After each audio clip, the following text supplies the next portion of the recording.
2024 সালে তোমরা যারা এইচএসসি পরীক্ষা দিচ্ছ, তোমাদের ব্যাচই একমাত্র ব্যাচ যে ব্যাচে তোমাদের এইচএসসি পরীক্ষা হতে একটি দীর্ঘ সময় নেওয়া হচ্ছে এবং দীর্ঘ সময় অতিবাহিত হয়ে যাচ্ছে।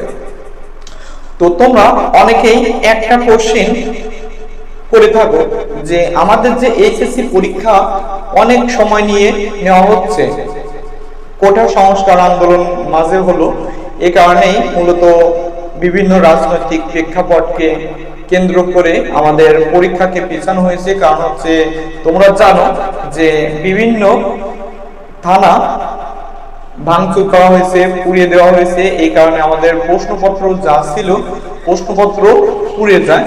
এজন্য নতুন করে যখন আবার প্রশ্ন তৈরি করতে হবে তখন কিন্তু একটা টাইম লাগবে। আবার তোমাদের ব্যাচেই একমাত্র ব্যাচ যে ব্যাচে তোমরা দেখো তোমাদের ব্যাচেই দুইটা সরকার পাচ্ছ, ঠিক আছে, অর্থাৎ একটা সরকার পতন ঘটেছে আর একটা সরকার তোমরা পাচ্ছ।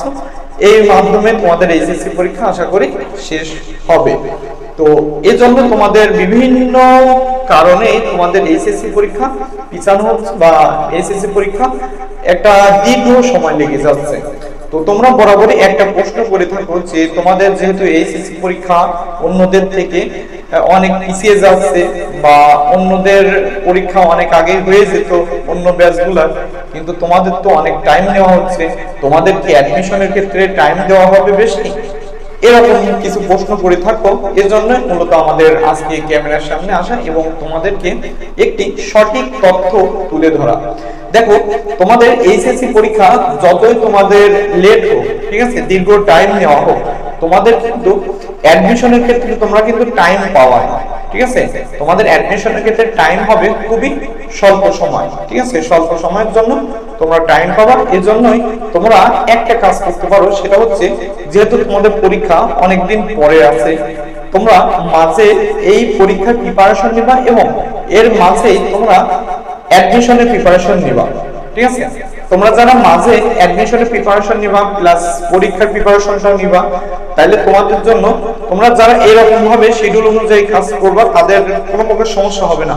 কিন্তু যে সকল স্টুডেন্টরা শুধু এমনটা গা ভাসিয়ে চলবা যে এইচএসসি পরীক্ষা যেহেতু অনেক দেরিতে হচ্ছে, অনেক টাইম পাচ্ছি, ঠিক আছে, একটু ঘোরাঘুরি করি, একটু টাইম পাস করি, ঠিক আছে, অ্যাডমিশনের ক্ষেত্রে হয়তো অনেক টাইম পাবো, দীর্ঘ টাইম পাবো, ঠিক আছে, তারা কিন্তু অ্যাডমিশনে গিয়ে একটি বড় একটা ধরা খেয়ে যাওয়া।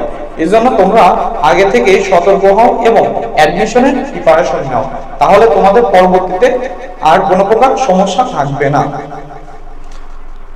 তো এটা হচ্ছে আমাদের গুরুত্বপূর্ণ একটি নিউজ যা দেওয়ার জন্য তোমাদের ক্যামেরার সামনে আসা। তো আমাদের দেখো যে আমাদের ইউটিউব চ্যানেলে নতুন নতুন ভিডিও দেওয়া হয় এইচএসসি আইসিটির উপর, এবং ইতোমধ্যে কয়েকদিনের মধ্যে এইচএসসি ইংলিশ নিয়েও আমাদের কেয়ারিং টিচিং সেন্টার কার্যক্রম শুরু করতে যাবে। তারপর তোমাদের অ্যাডমিশন নিয়েও ইনশাআল্লাহ কিছুদিনের মধ্যেই ক্লাস শুরু হয়ে যাবে। তো যারা আমাদের ইউটিউব চ্যানেলে এখনো নতুন, চ্যানেলটি সাবস্ক্রাইব এবং পেজটি ফলো করনি, অবশ্যই চ্যানেলটি সাবস্ক্রাইব এবং পেজটি ফলো দিয়ে রাখবা। আর আমাদের এইচএসসি নতুন ব্যাচের ভর্তি কার্যক্রম শুরু হতে যাচ্ছে। তো যারা এখনো এইচএসসি ক্যান্ডিডেট আছো কিন্তু এখনো ভর্তি হওনি, 25-26 ব্যাচের ক্যান্ডিডেট আছো, তারা অতি দ্রুত ভর্তি হয়ে যাও এবং তোমাদের এইচএসসি আইসিটি ইংলিশ বাংলা এই ভয়কে জয় করে নাও আমাদের কেয়ারিং টিচিং সেন্টারের মাধ্যমে।